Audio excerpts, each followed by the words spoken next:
All right. Looks like everybody is popping in here. We'll let everybody load and then we'll get to it. All right. Are we hopping or crawling? Oh, I don't know. Is my connection slow? No, I'm just my you have to get used to my Oh, very gotcha. Got corny. so you're just like me. You just never know what to expect. Yeah, corny. Sometimes it's just not as funny as I think it is. Oh well, that's all right. No worries. We're That's the corniness, the nerdiness. Oh yeah, I'm all about it. You just caught me off guard. Hey, Valerie. I think I found my people. I heard nerds. So Yeah, Yeah. we're all around. Yeah. All right. Well, it is October 2nd here, and you probably notice I'm on the boat. We're getting ready for the big air show tomorrow. And I got word that because of the government shutdown, we're not going to get the fast moving jets unless they figure their shit out that and sucks. straighten themselves out. I don't know. And those are the highlight. Yeah, that's the stuff that's really cool. But And I'm a beachcomber there for the next 3 days. All I'm going to yeah, go to do is see all these prop planes. What I did I don't sign feel up for? guilty, John, there's that there's that I can't go. there's still lots of stuff, but just those fast movers are really incredible when they come whizzing by. It's like, look out. Yeah, they're Mhm. amazing. And their precision, how close they get is awesome. Yeah. Well, luckily we had a professional film crew on the boat last year, or not last year, the year before. And oh my God, they got some amazing pictures and footage of like the jets just breaking right around our tower. It was awesome. You could see the pilot's eyes. They were that close. Pretty. Was it the Blue Angels, John? It was the Thunderbirds. Oh, okay. I've It actually never all seen Thunderbirds. Actually, yeah, I take it back. As a kid, I think I saw them once in Fort Lauderdale. They have air show down there. yeah, they got down here. They alternate. They'll do the Blue Angels and Thunderbirds, and they kind of switch them out. Nice. But I've actually had a few friends that were the CO of the Blue Angels and flew with them as well. Friends of mine. oh yeah, they're Yeah, it's pretty just amazing. absolutely spectacular. Yeah. Blue Angels. They supposedly they brought in some team from the UK, which I don't know if they must have had their planes over here already and probably just rearranged the alignments to cover the show. So we might get some fast movers. They just won't be ours. So, well, anyway, maybe we should talk about marketing a little bit here, since that's what you guys probably all came here for. You didn't come here to hear about planes. So, anybody got anything you want me to start up with? Yeah, go ahead, Valerie. Mute. I have a client who has an affiliate program and she's had it for a long time. And I'm thinking she needs to freshen it up. And I think what I need to do is I need to study and she knows her target market. I know her target market. And I've been using the market segmenter because she's got 4 avatars. So I've been breaking that down for each one. And I have a good feeling for it. But I think what she's doing is, forgive the terminology, is old fashioned. And I'd like to look at, I think I would start with lead magnet and then go into buying triggers, right? To freshen it up and to get it to hit the market. I don't need to do a whole bunch of crazy. I think those 2 things would be it. Okay. Yeah. What you think or what? Yeah, absolutely. I mean, you have to create a path for a customer to purchase. Okay. That's your goal. Some people call it a funnel, some people call it a presentation, some people call it a marketing campaign. But what it is, it's a path for your customer to follow to a purchase to become a customer. They start off as a nobody. And the first thing you have to do is turn them into a prospect. And the way you do that is by grabbing their attention. Okay. So that's where the big idea comes in. So you probably are going to need a big idea for this to start your Okay. campaign off. Okay. But the big idea, it has to, like, it has a call to action. A big idea is not just, a big Right. idea out there. It's meant to pull them in. It's meant to grab their attention. Okay. And that takes them to the lead magnet typically. And in my perfect world, we figure out what the person wants. And like Okay. I'll give you just an overall scenario. And this is looking at it from like 30,000 feet. I won't get into the details of it. But from 30,000 feet, your prospect is sitting on a timeline. And their current position on the timeline, that's their present day. Their future timeline, where they want to be, is sitting their desired outcome. So whatever your product has that's going to get them there, if you don't have a product that's going to get them there, then you need a new prospect. Okay. So that's not, you have to match the prospect to the product or the product to the prospect. So anyway, let's say your product is going to give them the desired outcome. So that's on the end of their timeline. So as far as a lead magnet, one of the best lead magnets that you can give them is something that will help them get closer to that desired outcome. Okay. Not all the way there. Your product gets them all the way there. But the closer you can get them, the more that their excitement is going to go up. Their belief that they can actually get the desired outcome is going to go up. And their desire to work with you is going to go through the roof. So that to me is the ideal 30,000 foot deal.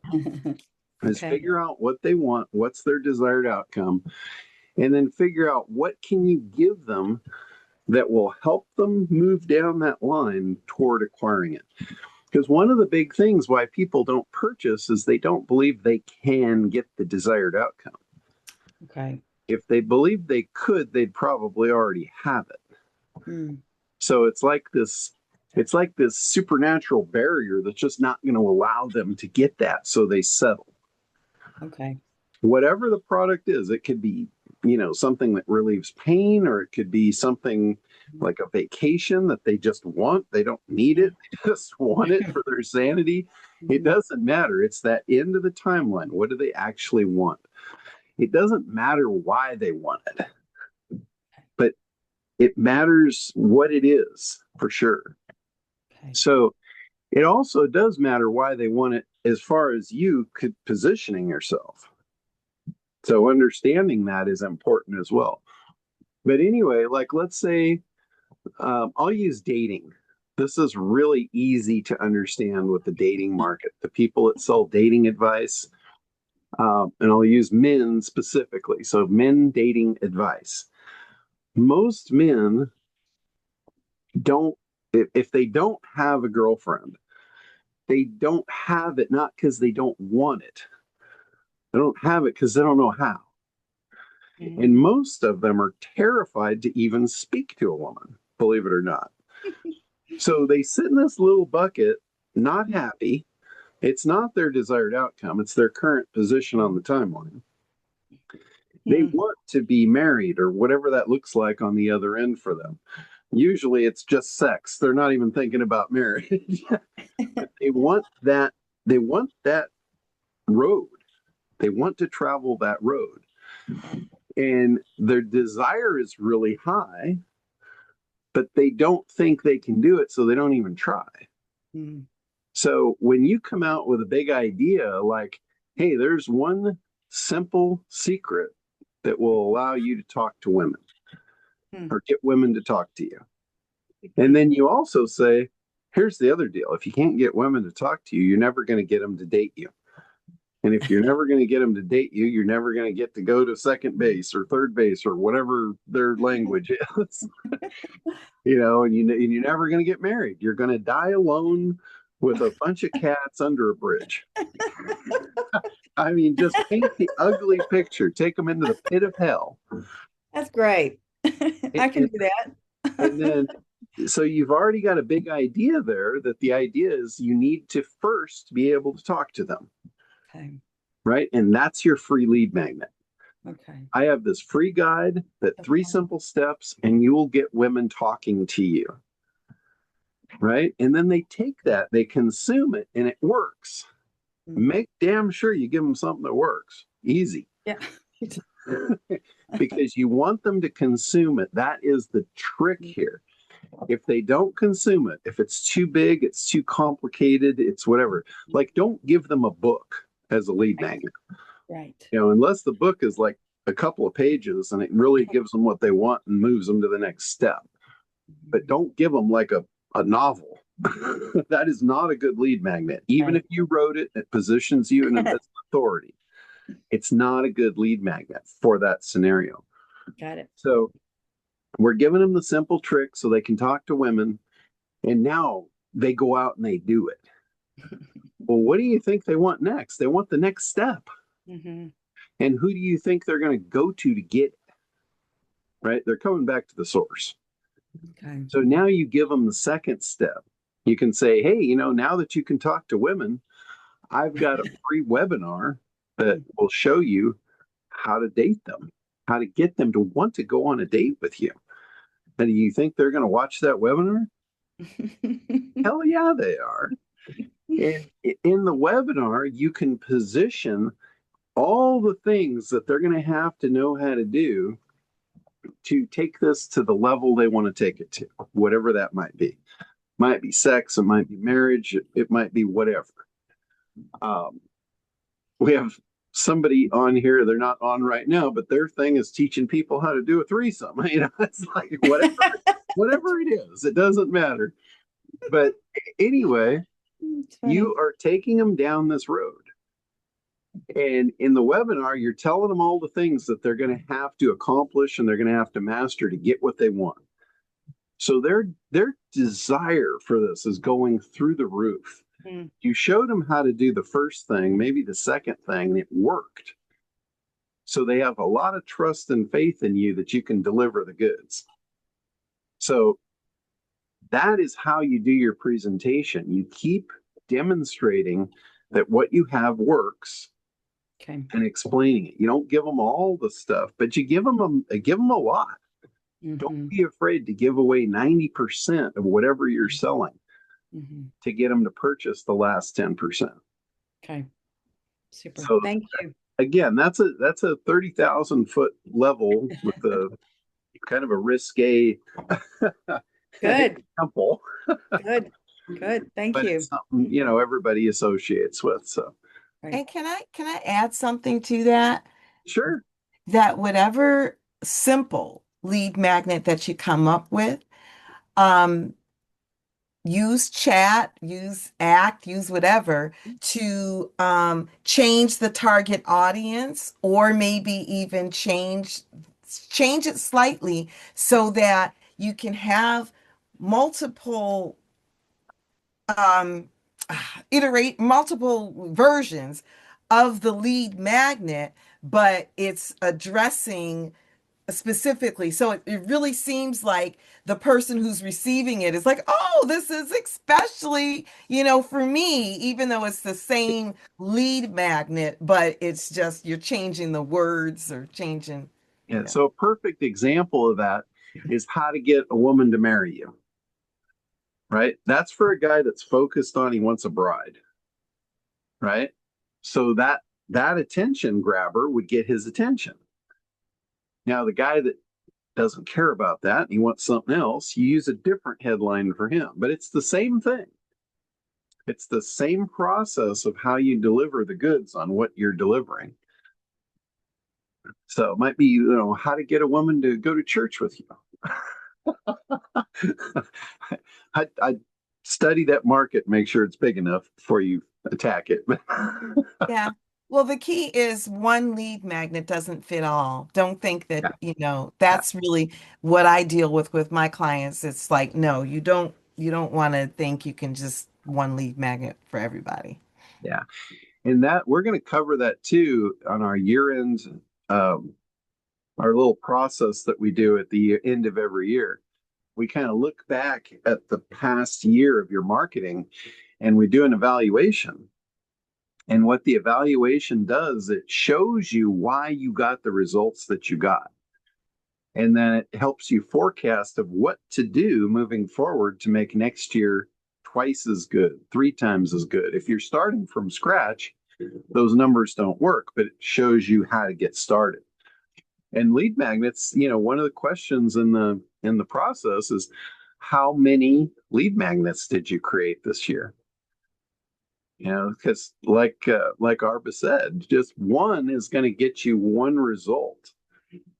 But if one gets you 5 new customers this year, 2 would probably get you 10, and so on. It's all basic math. So the idea is you can add, but I really want to encourage you guys to, at first, if you're just doing this for like the first time, stay simple. Don't make some big elaborate thing where you're going to attack a bunch of markets and a bunch of avatars and a bunch of things. Figure out how to do one and then multiply it. Because what generally happens, and this happens with me, I get greedy all the time when I do this stuff. I'm like, oh God, there's 10 different ones. Let's just do all of them. And every time I do that, I never finish any of it. It's too big a project and it's too intimidating, and I got too many other things that are cool and fun to do that get in the way. So the best thing you can do is pare it down so you can accomplish it. And then once you accomplish it, here's the thing with doubling down. If you do 2 things simultaneously, it's way, way, way more work than if you did one, got it right, and then duplicated it. Did a little tweak, and now you have 2. It's way less work, and I'm all about less work. So get one right, fine tune it, to get good results, and then just clone it. Just say, what little tweak can I do to this to grab a different avatar? And it might be just as simple as the example we used, how to marry versus how to get a date, or how to have sex or how to have a threesome, whatever. So you can spin off literally as many of those as you want. So that's what I would really encourage all of you guys to do. Even if you've done this, like I said, even for me, if I get too deep in the weeds, I never get through the project. I've got a couple of them right now that I've been in the middle of for way longer than I should. And I'm no closer to finishing any of them than I was when I started. So it's kind of frustrating. And that's another part of the process at year end, is looking at what did you do over the last year that wasn't productive, and what do you need to cut out. And I always do that. And it's really, it's part of my whole fabric is to make things easy and do as little as possible and get the most out of it. I should do this probably quarterly, but I only do it annually. And if you look at like really big, really successful companies, they do this on a weekly basis. They will have weekly corporate meetings, and they'll make sure they don't go a year down the road off the track. If they're going to get off the track, it's only going to be for a couple of days, and they're going to put the train back on the track. I'm just way too lazy for that. I do it once a year and I'm good. But it doesn't mean that you have to wait a year. I would say a small business owner should probably do this every quarter. I think that's a healthy balance of not letting something run too long and not being overbearing. The whole corporate mentality of doing shit every week and having somebody ride your ass, that just makes me want to throw up. So I'm more of the once a year, I'll look at it and we'll make adjustments. But anyway, anybody else got anything you want to focus on? I know there's a bunch of people. I get emails constantly about people saying they're stuck. They just don't know what to do. They've been following along for years. Some of them have been following for literally years, and they're just stuck. And if that's the case, maybe it's a fact that you don't want to create products. You don't want to do all this stuff. You just want to make money. So if that's the case, take someone else that has built something that's of value and has done all the marketing. They've made all the lead magnets. They've made the presentation. They just need people to sell it. And then you can go out and you can just drive traffic to it. That's affiliate marketing. There's a lot of people, there's a whole group of marketers that's all they do. And some of them make a lot of money. It's that's something that is available to you like right now.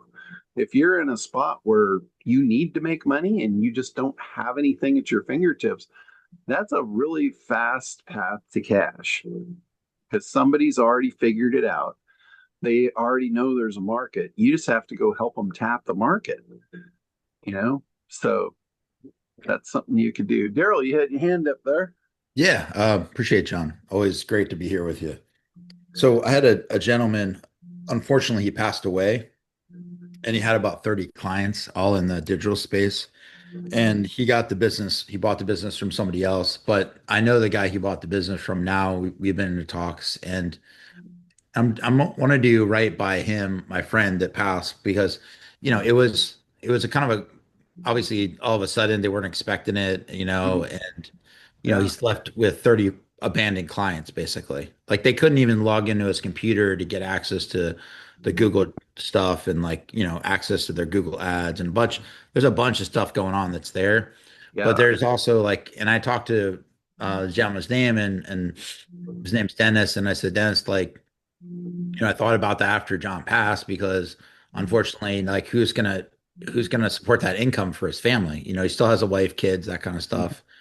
And I've been spending some time with Dennis, and I showed him some of the AI stuff we could do, and instituting something even something like GHL or into his clients, and how he could actually use AI, and how he could use the LLM side of things for ranking and all that kind of stuff. So the AI optimizer that you're coming out with would be like a perfect example of how to put that on the website. So my question with this is what, and he's got most of his clients, they've been paying for years. They got old websites, their things are 20 years old, need a, Yeah. so we were talking today, and he's like, "Hey, well, what do you think? What should we charge? What's the pricing? What should we approach them with? This and that, or whatever." And I was like, "Well, they're all going to be different, obviously, if they're different businesses, different, brands and stuff." But I didn't know if you had some suggestions on how to package this stuff up right.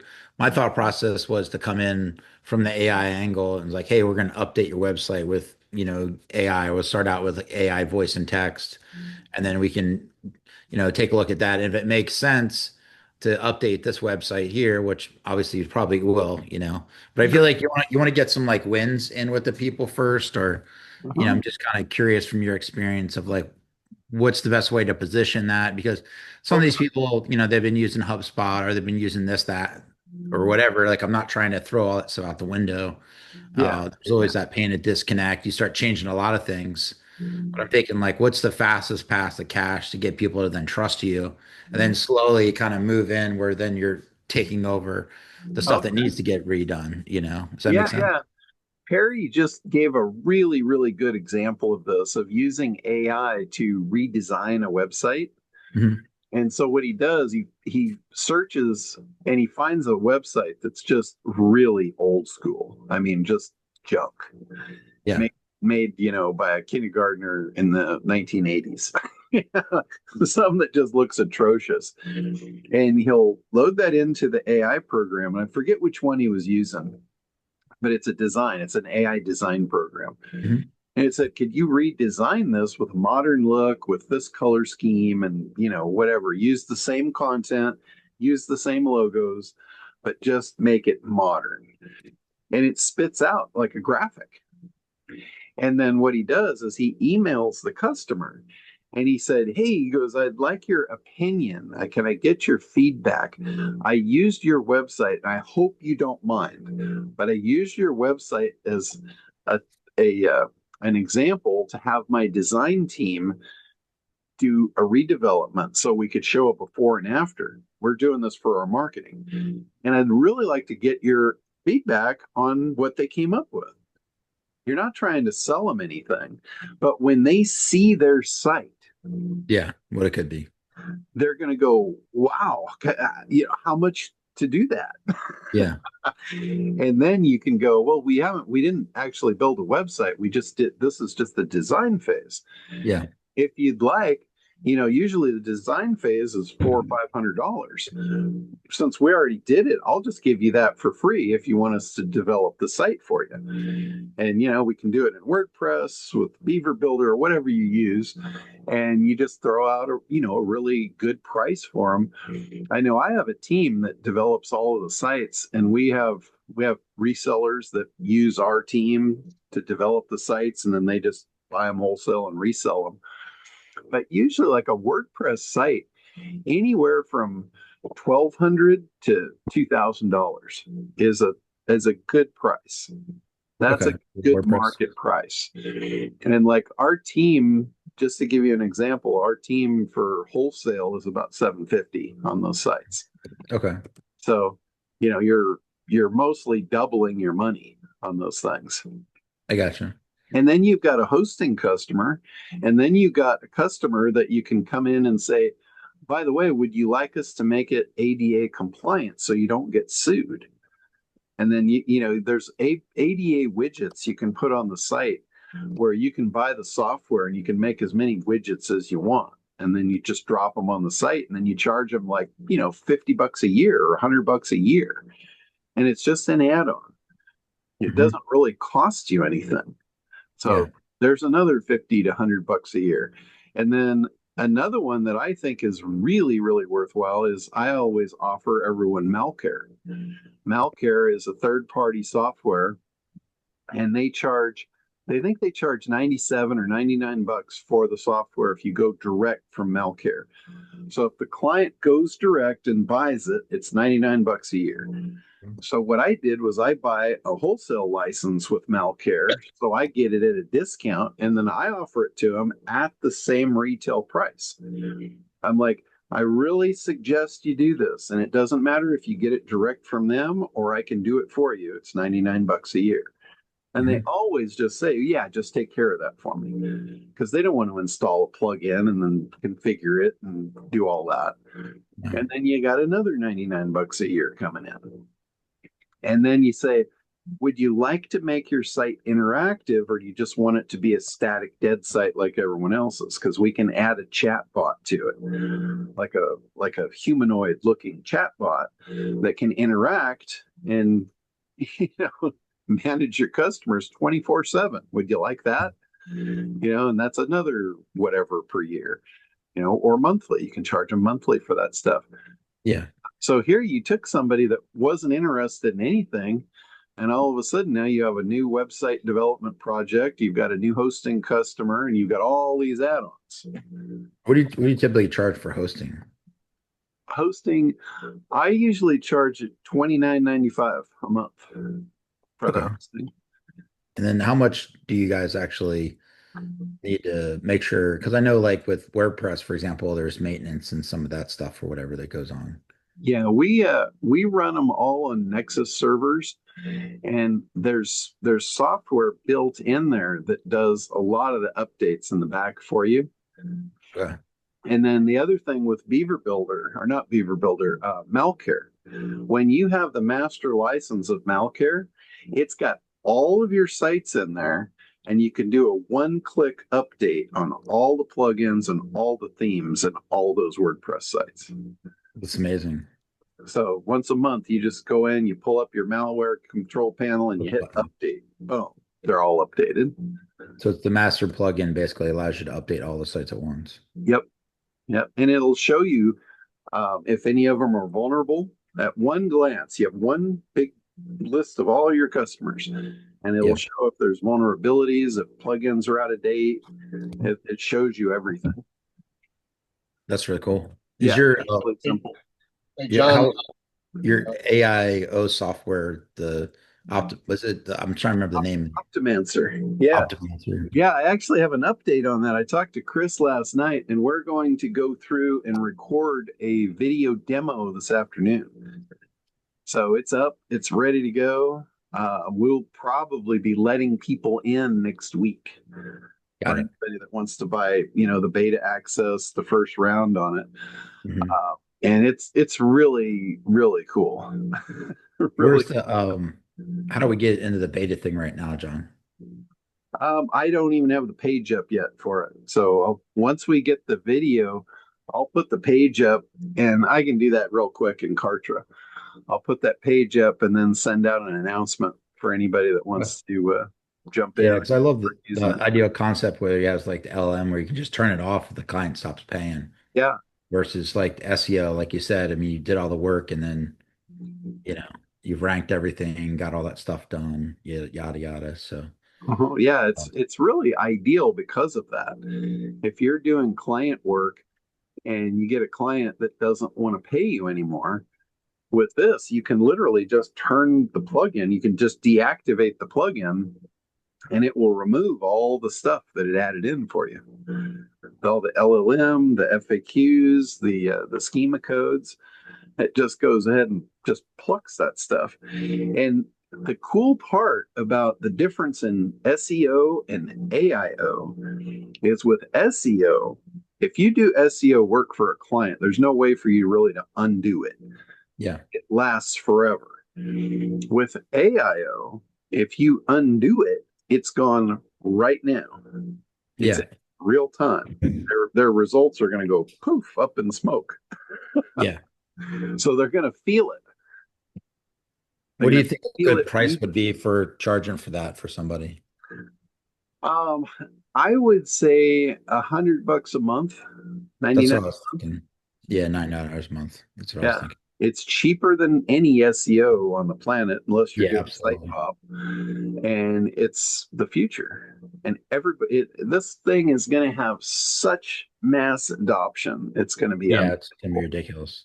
So it's $99 a month, and then you're going to have a price for each month. Basically, we're just paying you as a. Yeah, like for instance, our agency model. I don't remember. I got to talk to Chris about this and see what we agreed on. We planned this out, and I got my notes at home, but I think it was 20 projects for $147 a month. Okay. So if you got 20 of them, and you're selling them for $100 a piece, you're collecting $2,000. Yeah. And your cost is $147 a month. Sure. So that's a pretty good margin. Yeah, you gotta have margin nowadays. Yeah. That's like with our with Site Pop. Our agency version on that, it's $200 a month, but you get 50 projects, so it winds up costing you $4 a month for the project. And most of the people that are selling that are selling it for $200 a month. Yeah. So if this guy gives me like an example of a website, I'll do a before and after kind of like on that, and then just going to like, hey, here's before, this would be pricing wise. Yeah. And then just basically mark it up from there. If he wants to mark it up and charge his customers. Yeah. And then it's under my hosting, all that stuff or whatever, I'm handling it. Mm-hmm. So what's the ADA widget that you use? So I believe it's called ADA Bundle. ADA bundle, okay. Yeah. And there's a bunch of them out there. There's a lot of those types of products where you can Google, ADA widgets, ADA widget software. Okay. And then what do you usually charge for that, do you think? A lot of times I use that as a carrot. A lot of times I'll say, yeah, if you do your site with me, I'll throw that in. It's usually, $100 a year or whatever. Okay. Makes sense. Hey, John, for the website demos that you talked about, GenSpark is a great piece of software to do that. That's the one. I couldn't remember. Thank you. GenSpark. That's the one Perry was talking about. Thanks, Bradley. you basically just put it up. It makes you this beautiful design, and then you show that to the client. And Perry, he actually, I have the email that he wrote, which was really, really good. And I have it on my phone. I just need to transcribe it so I can give it to you guys if you want it. But it's a really, really good email that he wrote. Yeah, that'd be awesome, John. So cool. All right, Brian, go ahead. Hey, John, Good. everybody. Good. I just had a quick question about the Quantum AI suite and the white label program. I understand that we pay 97 a month for that, but I wasn't quite clear on in terms of are our clients considered extra seats in that, or sep how are they considered in terms of what we would sell? What's up, Daryl? Yeah, What we would sell that for to each person and so forth. Pardon me if I didn't get it all from the blurb we had on there. No, no worries. It's so for the 97 a month, you get 2 seats. And basically there are 2 seats that you can use as demos. Like you can create a demo login to give to somebody, so if they want to look at it, and then if you want to boot them out, you just change the password. Mm-hmm.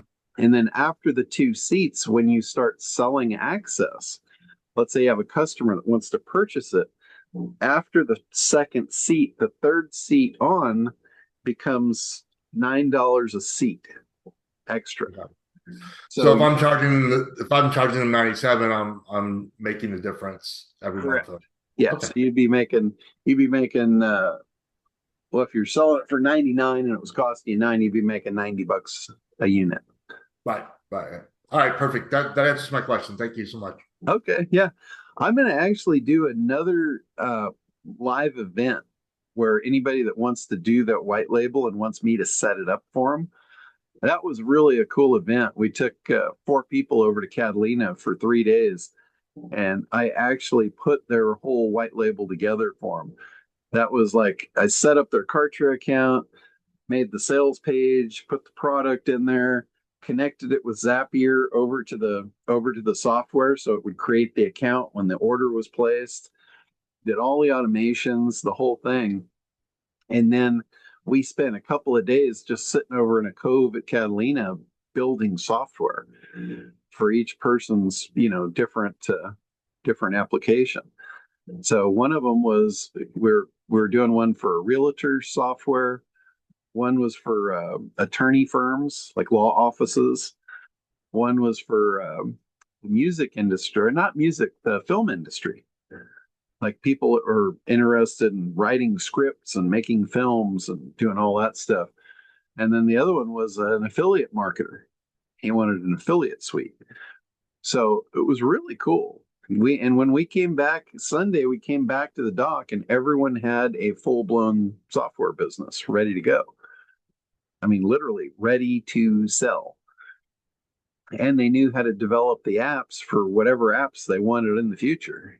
So I thought that was a really cool experience. Everybody dug it, and I want to do more of those. So Arpa, go ahead. Well, it looks like Jill-Ann had her hand up before me. I don't want to be, out of order. I'm not offended. Don't worry.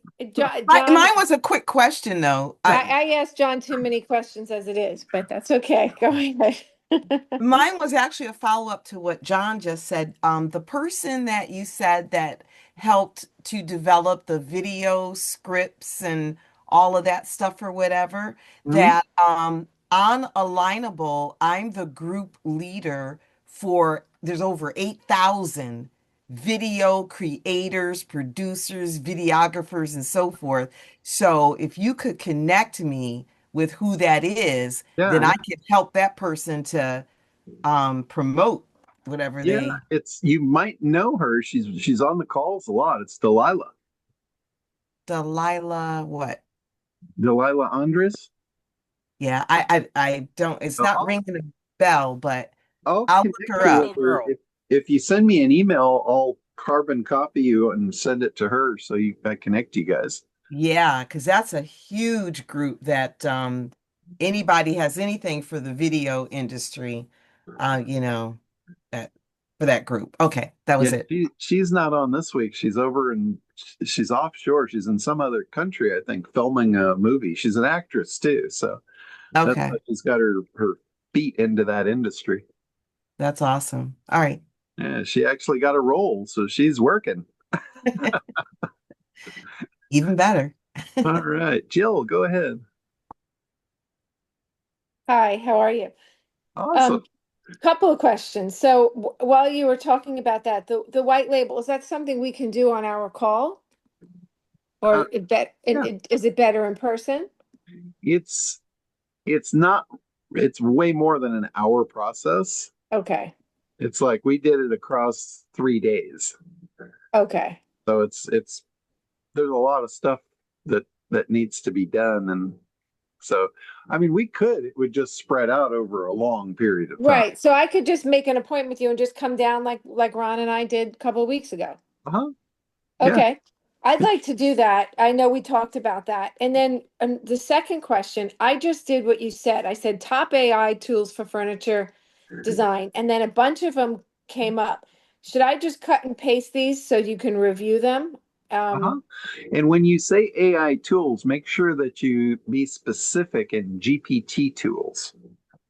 Okay. So wait, so GPT tools. Yeah. Like what So GPTs could I build for whatever industry? yeah, there's also an interesting one on here that I know you were working on the software. I'm going to send you the name of it. It might be helpful while you're getting that bid Okay. for the other thing. And then I was just going to switch over to Kartra really quick. So I finished the emails that we discussed, but Oh, I don't see I see the book, but not the text. Like how to send it out. okay, gotcha. So the book is on a thank you page in your, it's a lead magnet. Basically, the book that you made, it's not really for those of you that heard me just say don't give a book away as a lead magnet. This Mhm. isn't like a big book. It's more of like a cheat sheet guide of how to get something done. So it's only a couple of pages. So it works for that. But what it is they go to your landing page, which I think I sent you the landing page for it. That's the I page. don't think I have that. Okay, I can resend it to you. But that's the page Okay. like you would either send somebody to, or we can put a link on your website. The only reason I didn't do that yet because we didn't have your calendar link yet. So now that you've got your calendar Okay. link, I can go back and I can put that into the book, and then I can put it onto the thank you page. And then your whole Okay, cool. be complete. So I just haven't had a chance to Okay. yet. Okay, cool. I was looking for it and I'm like, well, I can't find it. So, okay. Literally, like when we talked, what was it, Tuesday?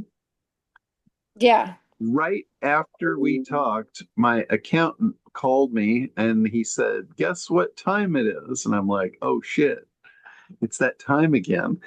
And I'm going on a Oh, cruise next week. And that's when he wanted to do it. I'm like, "Oh no, no, we got to do it now." So yeah.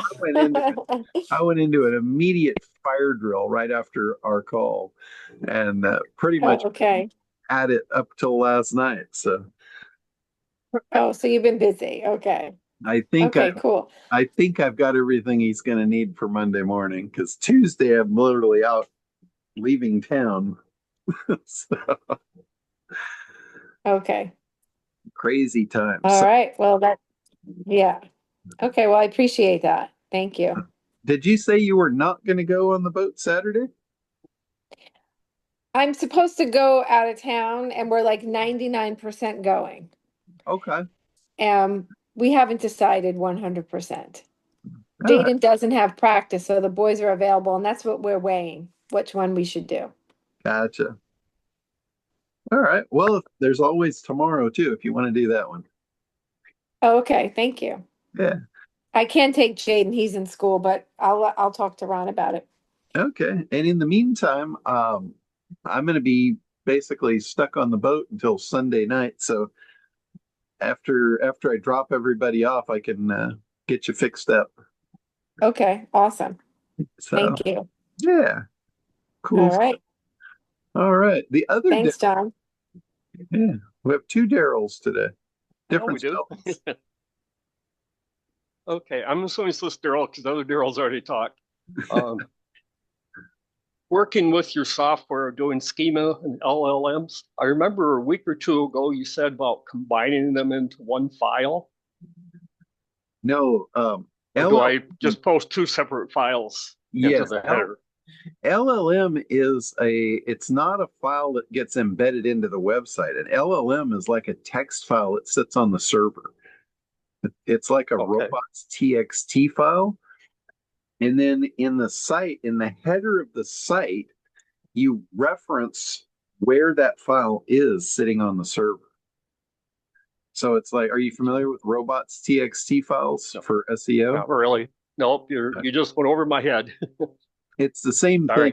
It's like a text file that you load to the server in the main index folder, and it's just sitting there, and it's got all the information in there. And then on each page in the meta tags and up in the meta header, you put a link, a relative link to that file, whether it's the robots text file or the LLM file. So you give it the path to where that file lives. Okay. And then that way, when the page is read, the machine, whether, whatever engine it is, sees that, goes to look to find that link. It's kind of like anybody that does web development. I'll be talking to you. Anybody else, just kind of close your ears because this will make your eyes roll back in your head. There's style code. This is CSS. So if you look at the code of a website, you'll sometimes see a style.css file. Right. And it's best to package those files up and set them on the server instead of putting all that code. The CSS file might have 80 to 100 lines of code in it. And if you put that whole code into your website, now the search engine has to chew through all that garbage to figure out what the content of the site is. So it gets in the way. It's not optimized. So basically, they take all that CSS code and they crunch it into a text file and they name it something.css. Okay. They load that to the server, and then in the top of the code of the website, it says, for the style, see this file, and it references the file. So it keeps the page really clean. That's optimizing the page for the search engine, so you don't have all that garbage in the way, and the search engine just sees the contents of the site and says, oh, I understand that. That looks good. I want to show people that. I don't want to show people the garbage can. They want to show them the cafeteria. All right. But now the schema, you put that in the header. Schema goes in the header, yes. Right. And schema is specific to that particular page. That's why it goes in that page. It's not a huge chunk of code like schema is, or like CSS is, and like the LLM. Any place that you can think of, I can see a sample of what that looks like, so kind of have a little guideline or something. You can just pull up like ChatGPT or Perplexity and say, show me an example of a schema code. Okay. Well, I did that, but it didn't show me how to put it into as a CSS file. Well, the schema and CSS are two different things. I was just using that as an example. Right. You can say, show me a relative link in a header. Show me an example of a relative link in a header pointing to a CSS file. Okay. And it'll show you. And it's basically, it looks just like a hypertext link. It's just it just says the CSS is sitting over here and here's the link to it. Okay. Thank you. Yeah. I tried to keep that as G-rated as possible. Well, I appreciate it. Yeah. I know when I go into the technical stuff, it seems like second nature to me because I've been looking at this stuff for over 30 years now. So, Right. but when everybody else, they're like, oh, I don't know. WordPress, that's all I know. There you go. Thanks. Point and click, paint by numbers. So, all right. So anyway, back to anybody else before I hop the fence and go to another thing here? Hey, John, I got a quick question. Okay. Yeah. This is Gwen. Yeah. Is there any updates on SitePop or Rainmaker? Yeah, actually, I was just talking about that. The new one is called Optimancer, and we were going to call it Rainmaker for a while, but what we decided to do, we couldn't blend it together with SitePop.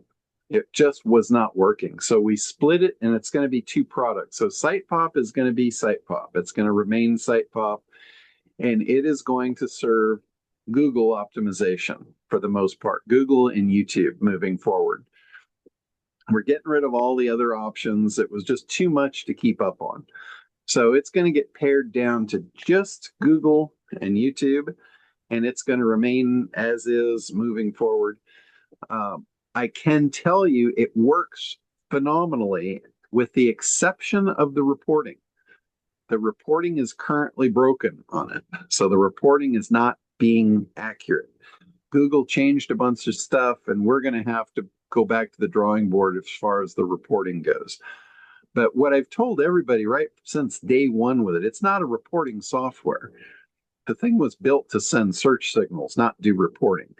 You can get reporting on any available software out there. We're not a reporting software. We're a search signal software. So it was cool when we had the reporting working and it was in there, but it's not now, and it's gonna be a while before we get to redevelop it. Okay, I did hear about you talking about the optimizer, but I missed the part of it being that it was SitePop, that it wasn't going to work with that. So I missed that whole section of it. Yeah. We were gonna blend them together and call the thing Rainmaker, but that didn't work. So what we're doing is we're using Rainmaker as our umbrella. So it's going to be the Rainmaker tools. And SitePop will be a Rainmaker tool, Optimancer will be a Rainmaker tool, and the AIO Dominator suite will be, they'll all fit under the umbrella of Rainmaker. So Optimancer is the one that actually optimizes for AI. And it has a WordPress plugin. You don't have to use it. Like, it'll work on any site. If you had a Shopify site or any kind of site, you could use it. But we came out with the WordPress plugin where you can put the plugin into WordPress and then it does all the optimization for you. But in essence, if you weren't using the WordPress plugin, it's still going to scan the site. It's still going to do all of the optimization and put it into a file and give it to you. Say, here, give this to your webmaster. Here's the instructions. If you have WordPress, you just install the plugin and then it does the actual optimization of the site for you.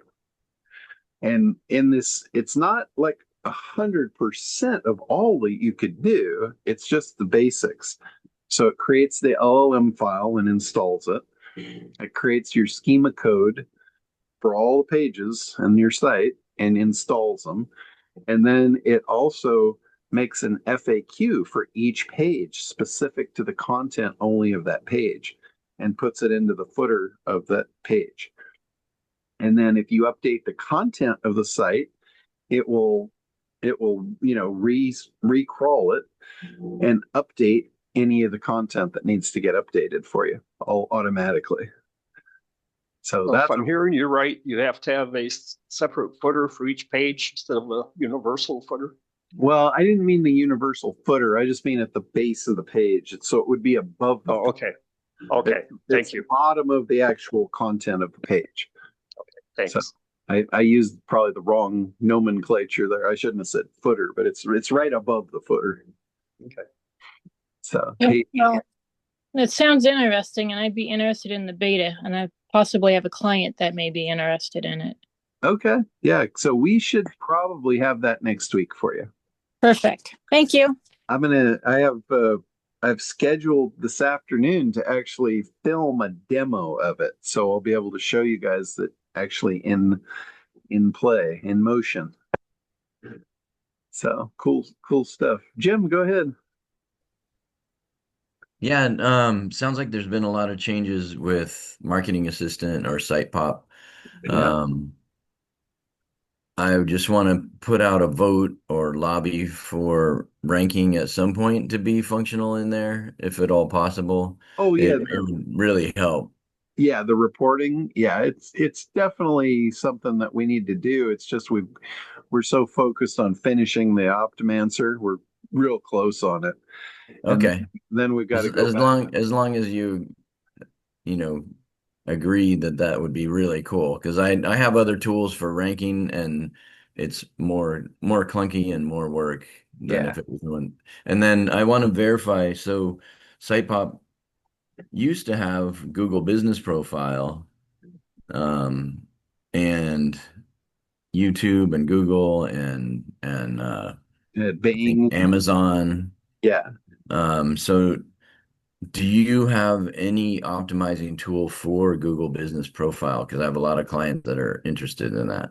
Well, what we discovered, the reason that we removed the GMB one is we found that the optimization for the GMB really comes from the main site it's connected to. Outside of, as far as the search signals go, for sure. So we were not really seeing the results sending the search signals directly to the GMB site. Where we were seeing results was sending them to the real site.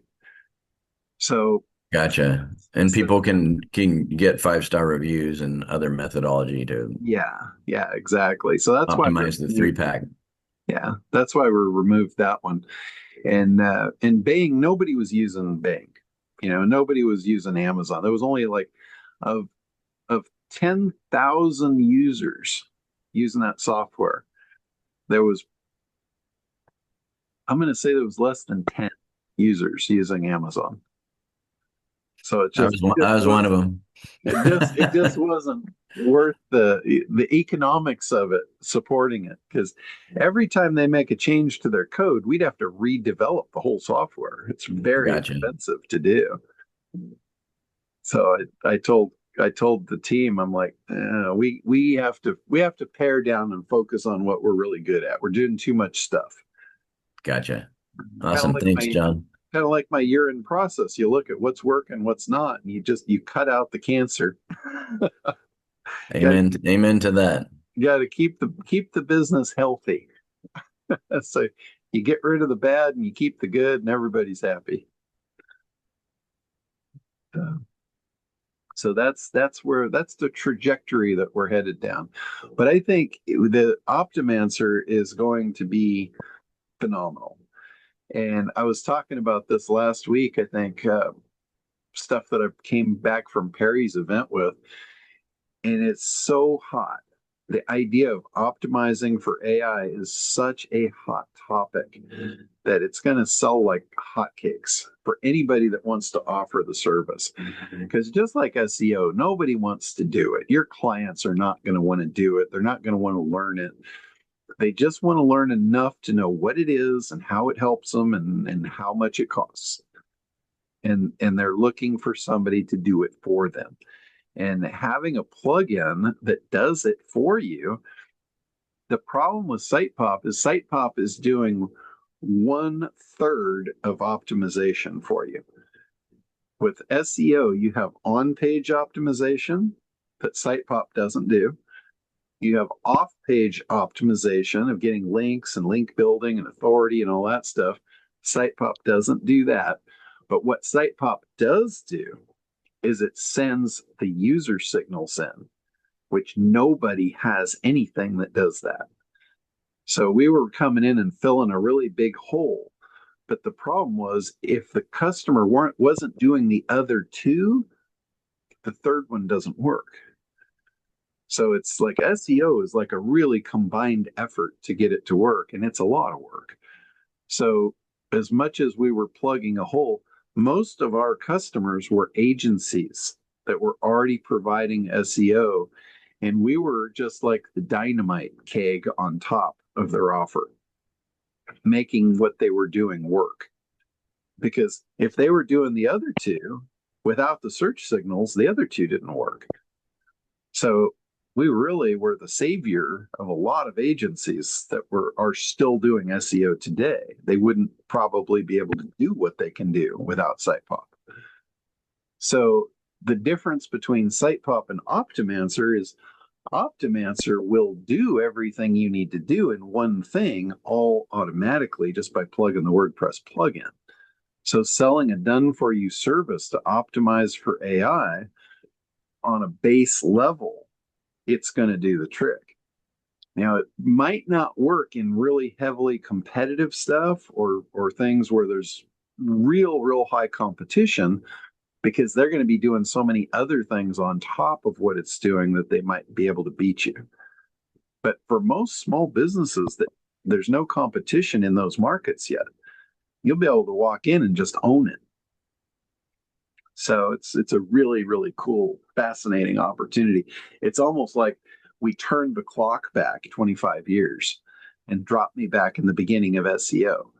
And that's an opportunity. Like I always say, man, if I could turn the clock back 20 years knowing what I know now, oh my God, I would be dangerous. Well, there we are. We just did it. So I feel like I'm right back in the beginning stages. So Aaron, go ahead. This is like exactly what I was wondering. So with my like print on demand business, I don't have any followers other than like if I did it on my personal social media. And so like I think one of my stalling points is like, how do I get customers? And so I mean, I have a lot of work to do. I have like my website's horrible, but when it's ready, I would want Optimancer. Yeah, absolutely. Traffic is, and I always tell everybody this, traffic is great if you're ready for it. Yeah, I'm not ready. Yeah, so don't put the cart before the horse. Get your funnels in place, get your sales operational, get all that stuff done, and then you want to start driving traffic to it. Because I've said this for years, traffic, no matter what kind of traffic it is, it could be Google traffic, it could be free search traffic. By the way, there's nothing free about search traffic, but there could be search traffic, it could be paid traffic, it could be Facebook ads, whatever it is. Traffic is like a magnifying glass. If you have problems, it's going to magnify them. If you have a great sales operation and good conversion, it's going to magnify it. So wait till you can magnify the good, not the bad. Yeah, and I kind of took the pressure off myself, pretty much being a single mom right now. My husband's been on fires and having two boys that are walking everywhere. I'm like, you know what? I put fake pressure on me. Like, I want this to be a creative process and to like take my time so it is good. Yeah. But where did you say this is going to be a separate product that you can buy, but you can also white label it? Yeah, Optimancer, there will be 3 different versions of it. There'll be the basic business owner version, which is just for one website. And then there's going to be like a pro version that'll have 5 websites. And I don't remember if it's 5 or 10. I think it was 5. And then there'll be the white label version of it where you can get, I think it's 10 or 20, and you can actually white label it as your own product. And then it's much cheaper. So that what are the price points for those 3? So the retail version of the single site is going to be $47 a month, and then the pro is going to be $97, and then the white label agency is going to be $147. So we're making it really cheap. We're making it really cheap, and I think we're going to get just an absolute boatload of customers doing it.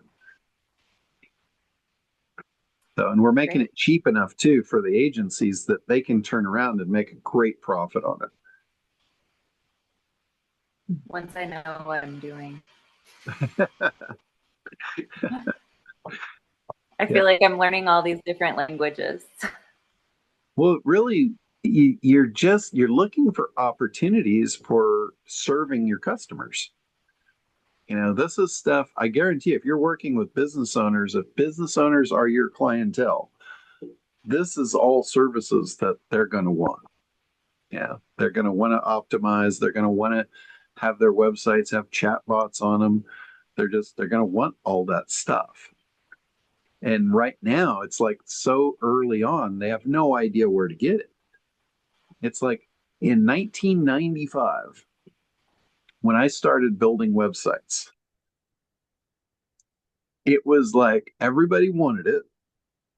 They didn't even know what it was. They just heard about it and they knew they wanted it. And they didn't know where to get it. It was like a mystery. And I walked in like Houdini because I could flip these websites out one after another. And it was literally like magic. And then after I had hundreds of sites built, I had hundreds of hosting customers, and I had money flowing in without me doing anything. It was like that was the first time I took a look around and said, wow, I don't have to work anymore.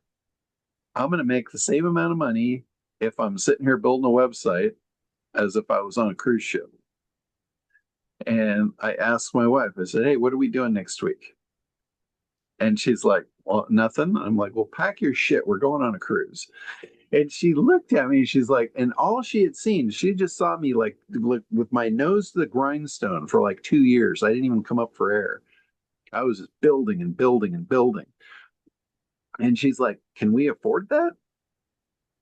And I'm like, for the price of the cruise, we're going to lose money if we stay home because you can't feed me for that price for a week. So we're going on a cruise. And we did. And we wound up spending, I think, almost 7 weeks that year on cruise ships because it was cool. And I realized I don't have to be here anymore because I did all the hard work. Like, I tell you guys I'm lazy and all that stuff, but I don't mind working my ass off for a short time to get myself in position to be lazy. And I've spent a lifetime doing that. I look for opportunities where I can put in a mass consorted effort for a small amount of time and then ride the benefits for a long time. And I was really just about done. And I was ready to call it quits a couple of years ago when I cut off my SEO team and I stopped offering SEO services. I was thinking, all right, I'm ready. And then AI came around and I'm like, oh, this is too good. I can't walk away from this. This is too big of an opportunity. I can't let this one go. So I'm here. I'm here and hopefully I can help all of you take advantage of it because it's almost like when I take people out fishing, I don't even fish anymore. I've caught so many fish in my life. I get more joy out of taking people fishing and getting them caught on fish, getting them hooked up, and watching their excitement. That's what I get excited about. And it's the same thing here. Like, I couldn't care less about selling to customers anymore. But I get excited when I see you guys do it, and it starts to bring that to you, brings you what I've had in the past. So that's really what it's all about for me at this point. And having this opportunity, it's like, nah, I can't walk away from this. we can all John, do a it's lot of damage. so it's like what Craig talks about serving. It's like you really are. It's amazing. Yeah, Thank you. it's awesome. Yeah. It's really awesome. And the really cool part for me is this time around, I don't have to put my nose to the grindstone for 2 years. I can do a little bit of effort and just hand the reins over to all of you, and you all are going to go out there and do all what I used to do. You'll go out, sell it, and make the money. I'll just get a little sliver off the top and be happy and let you guys make the lion's share.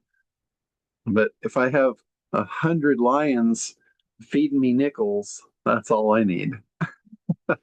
You guys take the dollars, just give me the nickels. So cool stuff. All right, go ahead, Daryl. On that software, doing everything here, and it does the frequently asked questions part. Does it actually build the questions and answers? Yes. Yes. Awesome. Basically, it's analyzing your site, figuring out what each page is about, and then whatever the topic of the particular page is, it goes out, it uses AI to go out and see what questions are most commonly being asked about that. And then I like it. It forms and creates its own FAQ. You don't have to create the FAQ.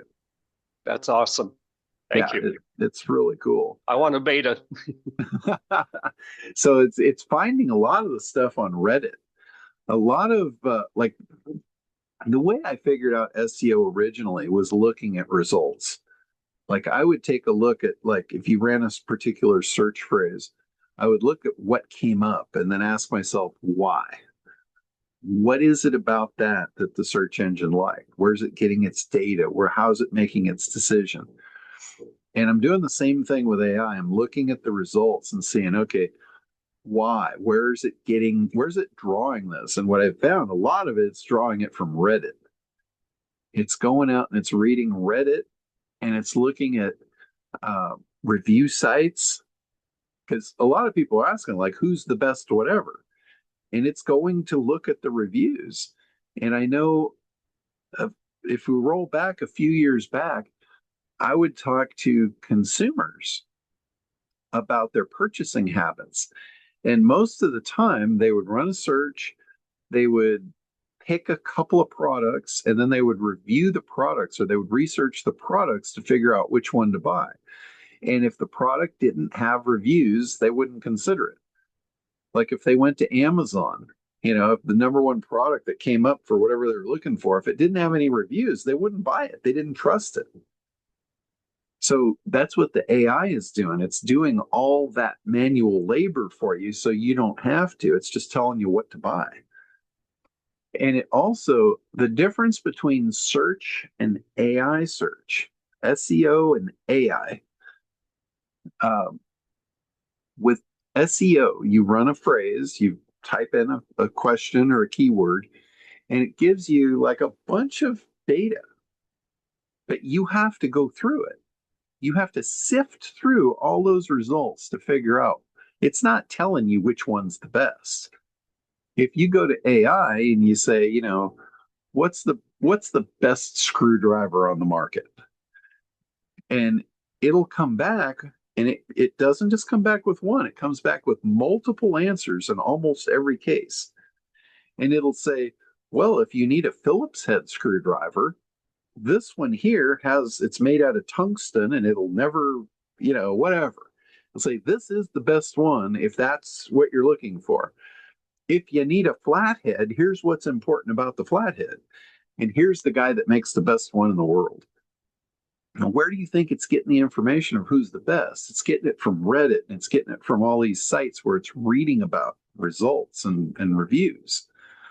But it gives you multiple choice if you're not specific, because most people don't know how to prompt to get a good answer out of AI. AI is understanding that. So it's starting to solve the problem automatically. It's becoming self-aware that, okay, well, when somebody asks this and I give them this answer, they're going to say, no, I wasn't looking for that one. So why don't I just answer both? It's getting smarter. Whereas SEO never really got smarter. It just gave you a different bucket of shit to look through. And you had to go do all the work. So understanding that, knowing that, like that's why when you make a suite of tools, if you take like a white label of Quantum and you make a suite of tools for your customers, you're helping them prompt because they don't know how. They don't know how to ask the questions to get good results out of AI. And you hand them on a silver platter, here's a set of tools that's going to do the work for you because you don't know how to do it, honestly. So in the bigger the problem is, the more money you'll make in solving it. So if you're serving different niches, depending on, how big the problems are that you're solving, the more you can charge for them. Jim, go ahead.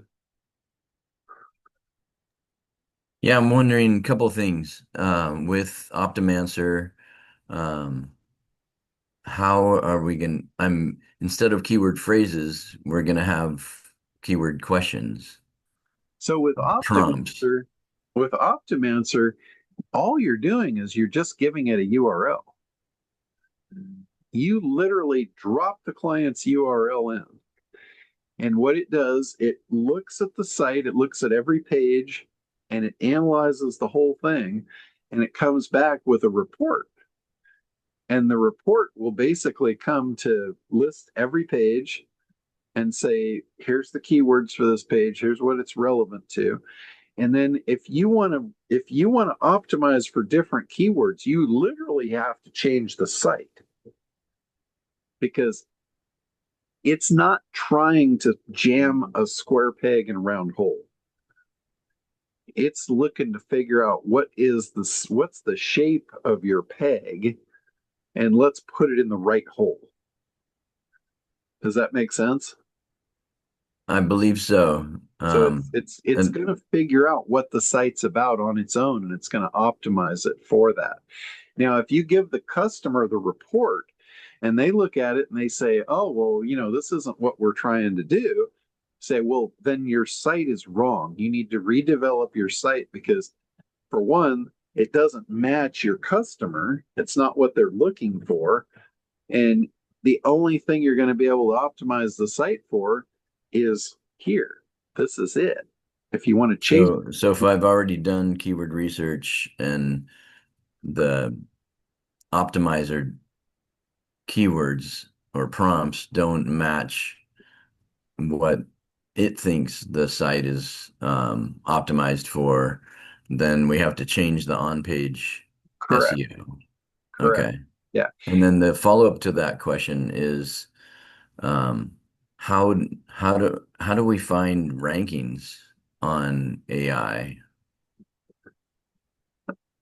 The ranking is basically we're trying to figure that one out too, like how to create a ranking software.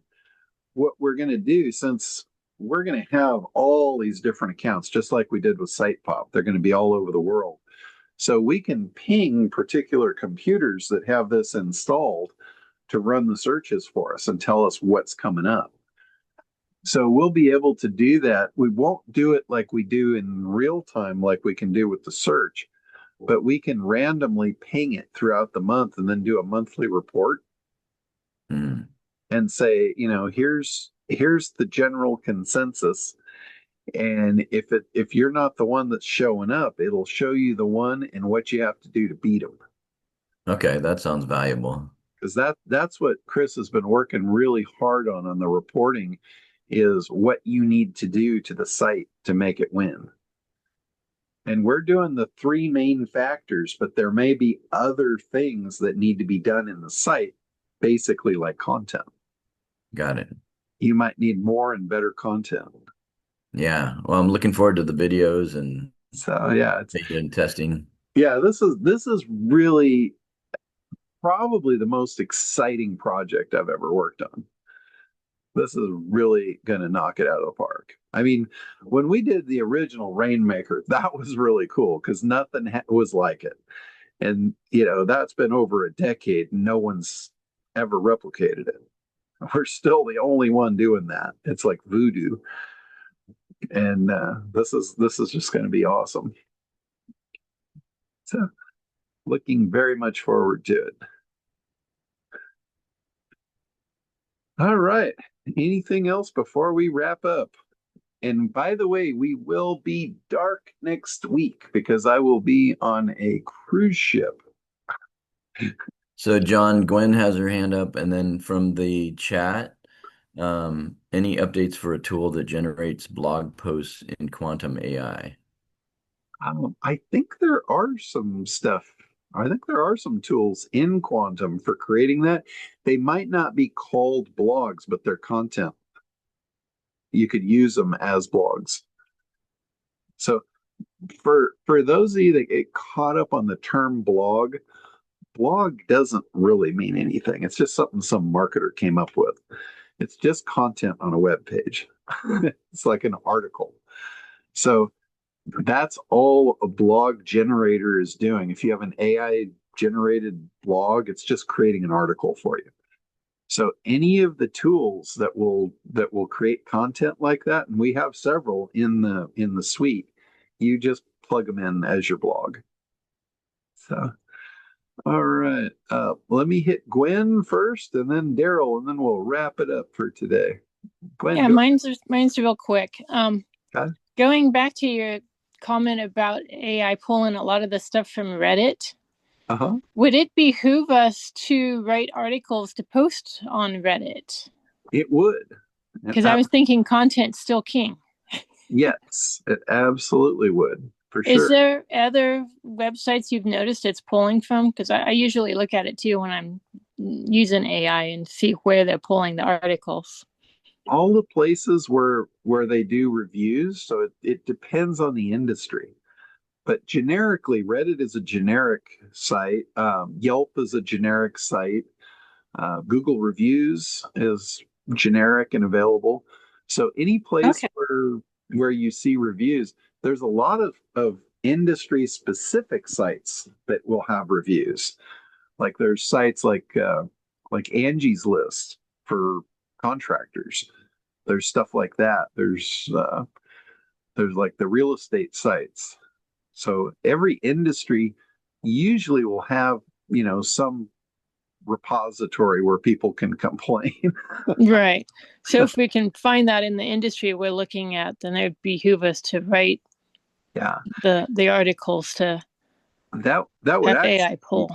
That would actually be a really cool tool to make a GPT tool that would go out and research reviews and separate the negative from the positive and make like a repository of the positive comments and a repository of the negative comments, and then give you a summary of what people hate about a particular product or service, and then what they absolutely love about it. And then you could take the output of those two questions, what do they love and what do they hate, and you could take that into your content, whether you're building a marketing funnel or you're building a blog post or whatever, and you would train the writer on what to write about. You say, position my product in what they love and contrast the competitors into what they hate. Let's put the competitors all in that bucket and let's contrast them. Sneaky. Yeah, that would be an awesome tool to build. And this is recorded, so you could go back and snip this little clip it here and build that tool. I got to learn how to build tools. I've been using yours. Yeah, you could probably sell the heck out of that one, or maybe you can entice me to put it in the quantum suite for you. Oh, that'd be fun. Yeah, I haven't been able to build any tools lately. I've got all these ideas, and I just haven't had the time to get in there. I need to do another 3-day boat day for people that want to do the white label, and then we can just go out and build tools for 3 days and do that. That would be cool. Sounds like fun. Yeah. All right. Daryl, go ahead. I'm in. Oh, all right. Hamid's in. I think Jillian had a question too, John. Yeah, you had your hand up first. Oh, okay. And then we'll hit Jill. Yeah, no. So going back to what I was saying earlier, it's just, it's obviously this, and you kind of touched on this, which I appreciate. Like, there's so many opportunities to chase rabbits right now. There's a lot of rabbits running. There's a lot of rabbits going on. So I appreciate you going through and look at the numbers like that. and then like coming up with the plan. And then, yeah, I mean, you've really laid out a success track to go on. So I just want to say thank you for that. Yeah, Uh, absolutely. I very good nothing feedback. like playing whack-a-mole. Yeah, exactly. Um, I had some, this is kind of like a different project. I had a friend of mine has like government contracting companies, and if you were going to build um, a system to basically take in a contract, right? And I know you've learned a little bit familiar with government contracting, but they put out basically RFPs and RFIs, which their proposal out to the world that says, hey, this is what we want. And then people have to actually reply back and based off their compliance and like look at everything. And they, okay, based on the compliance, this is a go or no go for us to decide whether we're going to work on the project. And then they would write up a proposal to actually fulfill on whatever the contract is, right? Huh. And then it's a bidding war, and like let's say 10 people submit a bid, and then they sit around a table and read the proposals and decide which one they want to work with. That's pretty much how it goes. Um, how would you suggest, or what would be your thought process on creating a tool that would basically help with that process? It's basically just outlining it like what you did, Yeah, and then going in and just guiding. I use Perplexity usually to write the core of the GPTs. yeah, I found that it just does a better job than Chat GPT. okay, So I would use Perplexity and just go in and tell it, we want to build a tool, a GPT tool that does this. Here's the steps. I'd like you to go research and tell me what I don't know about this process so we can build the best tool possible. that's a really great point. And Yeah, and just kind of go back and forth with it to fine tune it. And then once you lock in all the learning and keep asking it, is there anything else we need to know to be able to build the best tool possible? Just keep asking it till it's out of gas. And then once it's got all that knowledge bubble around it, then you go in for the kill and say, now write me the code for the GPT to do this. yeah. Now you take that GPT, would you put it in something like the Deal AI, to then, Yeah, yeah, exactly. Yeah, right. That's what I was you want to thinking. put it into a suite. Yeah. Or And you then, could you could build just a standalone too. You could build a standalone off of it. You could do vibe coding and just build a standalone tool and maybe use it as a lead magnet. Maybe put it on a thank you page, yeah. get people to opt in to get free use of it. Yeah. Software makes a fantastic lead magnet. Yeah. People love software. You could get people to opt in and then take them through your funnel. Yeah. So use because I love Deal AI. It's simple. You would take the GPT, the prompt that basically comes up through Perplexity and add that into there. And then, Mhm. Yeah. Yeah. You can just add it into the bag. yeah. And I like how you can send it from one place to the next place. Uh-huh. Yeah. Yeah. You can send the output to the next. That's like that's like having a bunch of bots in place and it's like you make an assembly line. Yeah. And this bot, that's what I did in the quantum suite now. When you do the segmenter tool, that's the first step usually in creating your marketing. And it Yeah. now is able to send the segmenter information over to the build a buyer tool. And then it's able to take that build a buyer profile and move that down to the next tool and the next tool and the next tool. So it's Okay. like you're creating an assembly line. It's really Just cool. go from one part of the process to the next. Mm-hmm. Yep. And I don't need to sit there and tell them what the hell I'm doing. I'm just going to do them and give them the end result. So, Yeah. Yeah. And people love the idea that it's in a linear format like that. yeah. Now, okay, we start here and then here and here. You're giving them a process. You're not just giving them a bag of nuts and bolts and say, figure out how this erector set goes and what it should look like at the end. You're giving them Yeah. an actual process laid out. Is there a way to do it I'm sure there is, but so it so the AI would do it without me having to, like, I know with the deals is you have to actually then, okay, I want to send this to another prompt. Can you have it automatically just send it to the next prompt? Yeah, there's things called super agents. Okay. And a super agent basically it's a string of GPTs. Like what you do is you build a GPT tool, and then inside that tool you say, upon completion, then I want you to run this. And upon completion, then I want you to run this. So you're really creating like a super agent. It's not just a standard bot. It's not meant to be interacted with. It's a super agent. You give them a task and it completes the whole thing. Yeah. And can you do that inside a deal? Yeah. Yeah. That's the cool thing about all of this new AI stuff. It's like there's endless opportunities. You can do anything with it. Most people are like so stuck inside the box of just trying to make a prompt, and they don't see like all the things that you could do with this thing. Yeah, it's like connecting them all together. So Yeah. It's like they're looking at the toe of an animal, not understanding there's an animal behind it. They just see the toe. yeah. So basically, you're saying that inside deal, you could go ahead and create this. So Yeah. Yeah, absolutely. and then could I There's a bunch of vibe coding software too that if you want to do like a standalone and use it as a lead magnet, you can do the whole vibe coding thing. which vibe coding platforms would you recommend for that?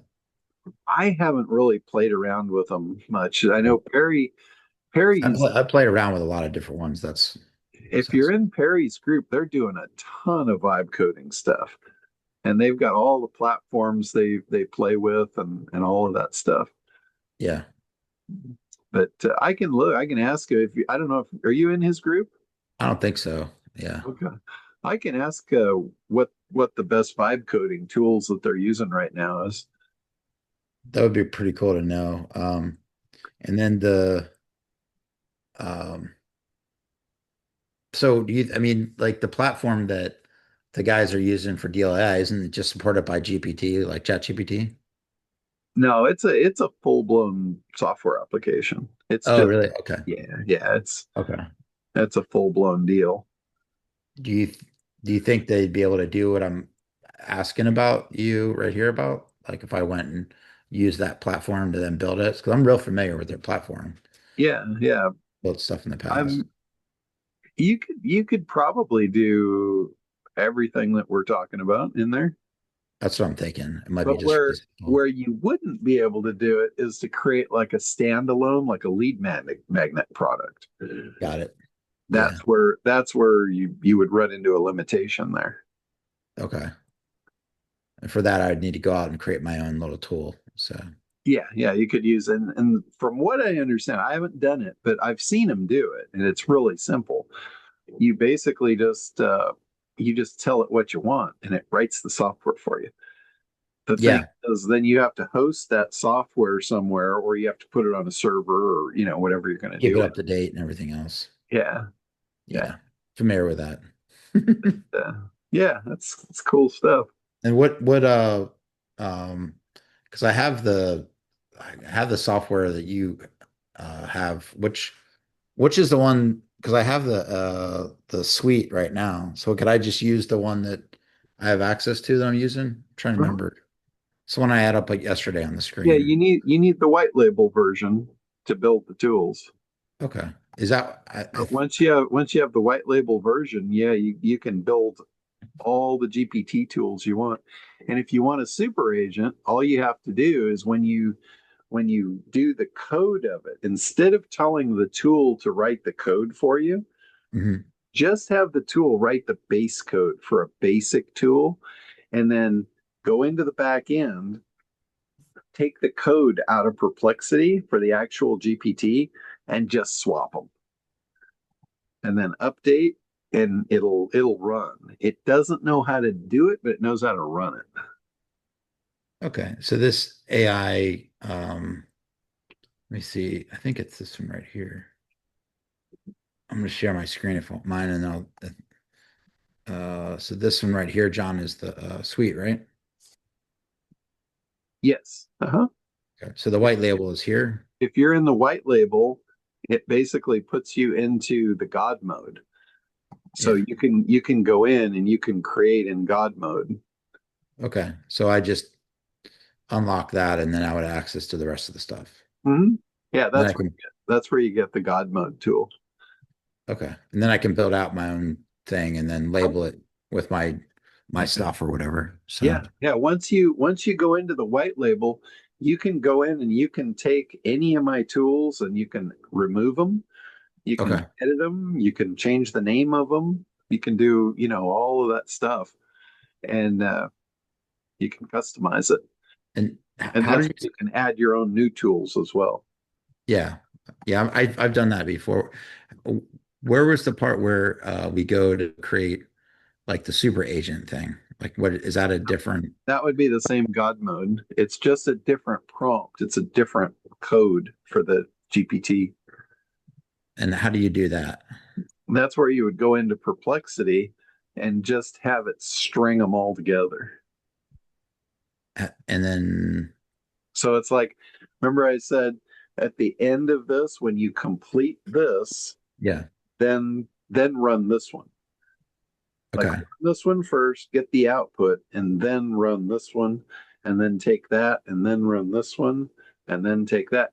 And then you can say at the end, I want you to generate a report that shows the output of each step and then the final summary or the final whatever. Yeah. Is there It's going to be a very long prompt. It might be, 50 pages long. yeah. Is there But what you can also do is you can test each phase of it. Like make one tool for one phase, make sure the output is doing what you want. that's what it's supposed to do? And then once you get all of them, just go in and copy each one, go back to Perplexity and say, okay, after this one, then do this. After this one, then do that. And then write me the code for that GPT. Got it, to make sure it's working correctly. So Yeah. You want to make sure you troubleshoot each step before you create a big can of worms. that makes sense. Unraveling a big can of worms is a lot harder than unraveling a single. Get the sections done correctly and then make Yeah. sure it's looking right and then turn around and then go back to it. So Yeah. You got to have method to the madness. but is there I guess my question inside of the platform, because I'm familiar with it, how do you get the chat GPTs to actually activate like in the God mode per se? If it's like at the end of it, you just say to it like, okay, at the end of the prompt, you add that in there. It's like, hey, okay, go to the next thing, which is the next. Well, you're really putting it all into one. You're creating a new tool after you've created, let's say there's 10 steps. So you create 10 tools. Now you're going to create the 11th tool. That's the super agent. That's going to do all of that in one tool.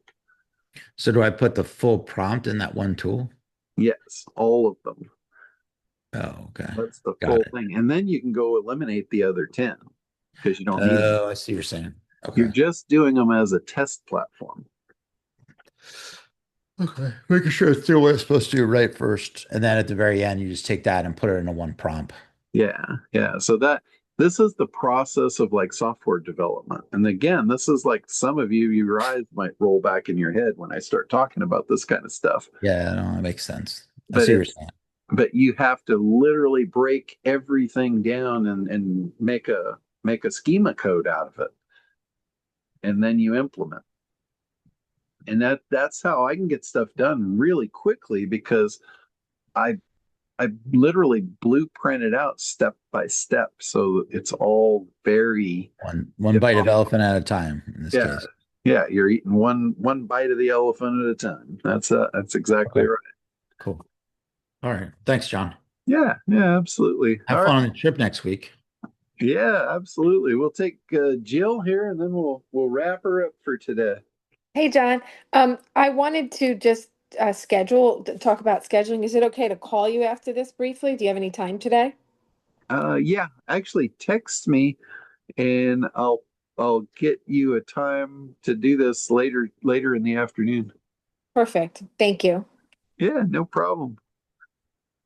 All right, guys. Well, this was another good call. I think we covered some Yeah. good stuff. We never did get to what I was going to talk to you about, but there's always next time. But remember, Safe travels, John. Yeah, next thank week you. I'll be out cruising, so I'll be back the following week, and then I'll get to it. So it's good stuff. Thank All you. right, all right, guys. Have a great one, and we will talk to you soon. Bye-bye. Blast. Bye.